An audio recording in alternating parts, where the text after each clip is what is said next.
My other video cut off before I started talking about this tank. And that's fine, because my throat's sore now.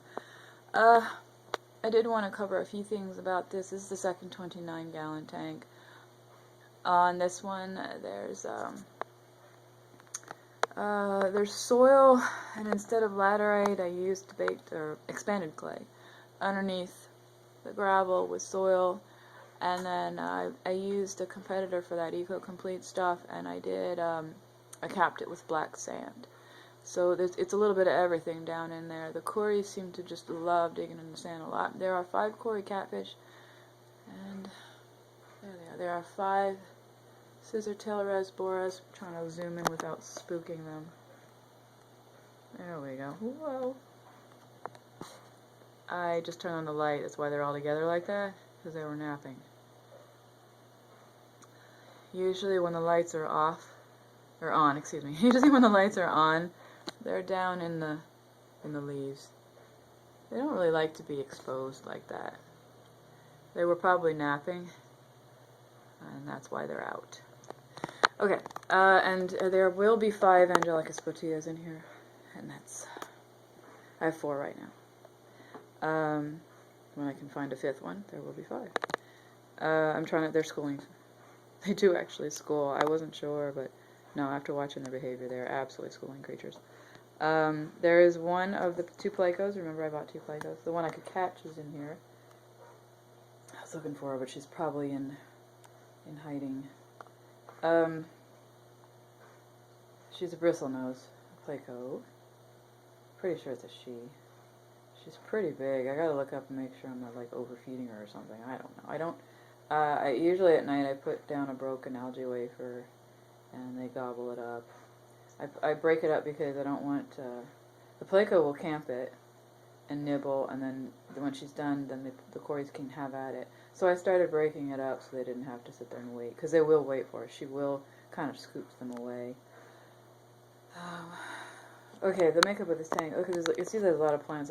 There's swords, anubias, java fern, opongentin. There's actually a little bit of green crypt, which, believe it or not, is growing.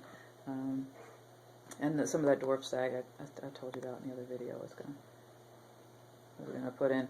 As you can see, we've got plants to the surface of the water. It's running an Eheim 250, and the hanging filter at the top I'm going to be putting in like a plant or something.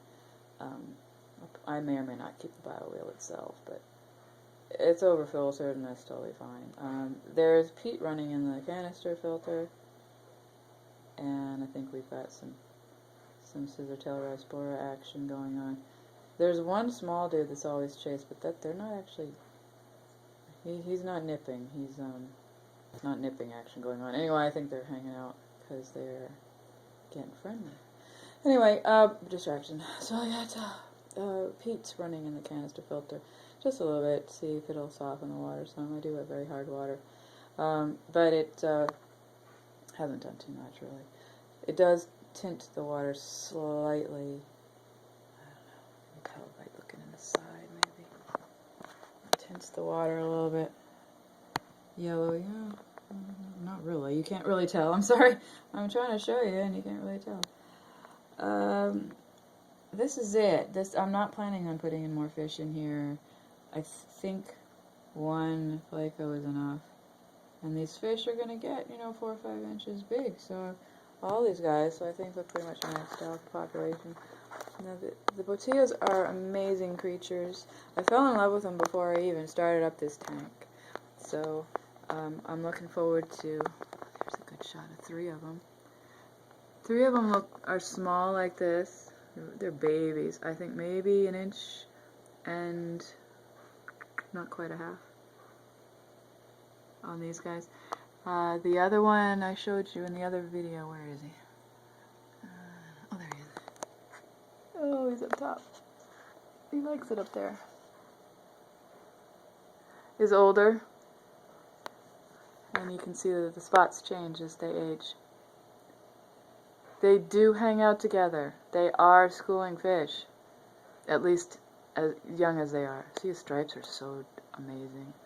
they're going to keep changing as they age, and they're going to be beautiful.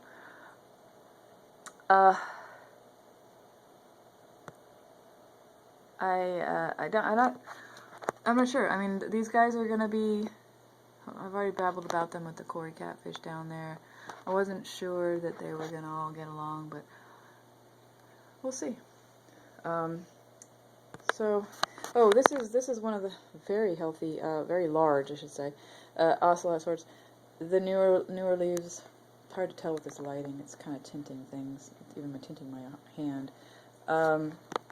They're reddish in color, and they kind of crinkle up, and as you can see, they're kind of crinkly in the back, and then they get big, and they kind of become big and full and very delicate too. Like there's a hole in this one because when a current pushed it into one of these branches. So I don't think I'm gonna get rid of the branches, but I just have to watch the leaves as they grow out, make sure they don't get poked because they're kind of brittle. Not sure what that means, but there's a little wave maker back here, because what I found was that this is the where is it? The filter and the bar are mostly on this side of the tank, and I found because I've got this cave, this is actually 2 pieces of large driftwood, and underneath is a large network of caves for the placo and whoever wants to hang out down under there. So as you can see,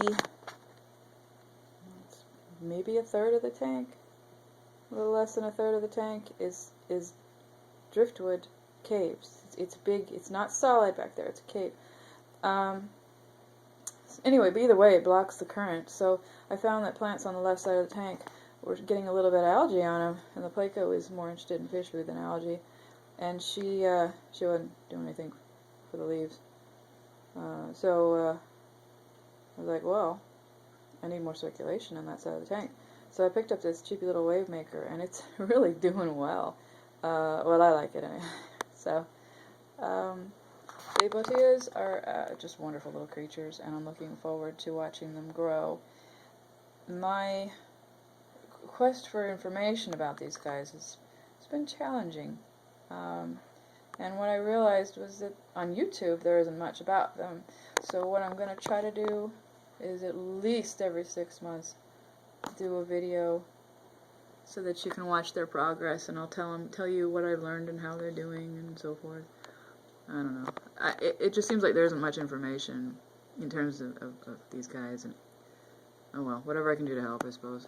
At this age, this size, they're amazing. They're eating flake food and anything else they can get there. They're all over the tank, though. They swim mostly up high. They're not at the bottom at all. Well, that's not true at all. They go down there sometimes, but as you can see, they really like camping those leaves. And I think, well, that's where you'd find snails, isn't it? So I don't think I have any snails in the tank, but I think I'm going to introduce some, and hopefully they'll get a kick out of that and eat them. When they're older, they'll eat ghost shrimp and whatnot. So anyway, I've got to go to bed, so I'm not going to tell you much more here. But what I did want to complete my updates, because that other video I was telling you more about this tank, and I didn't finish because the camera just shut down on me. Oh, lighting. Okay, so there's still a heater in here. The lighting is odd on this tank. This is my first LED. There's 3 LED bulbs on a strip, and there are 2 of these cheapy Marineland things that they're hardly suitable for a 10-gallon, and there's 2 of those. So I've got extra lighting in here, but I still wouldn't call this a highlight tank. Anyway, I just wanted to let you know what's going on. I'll talk to you later.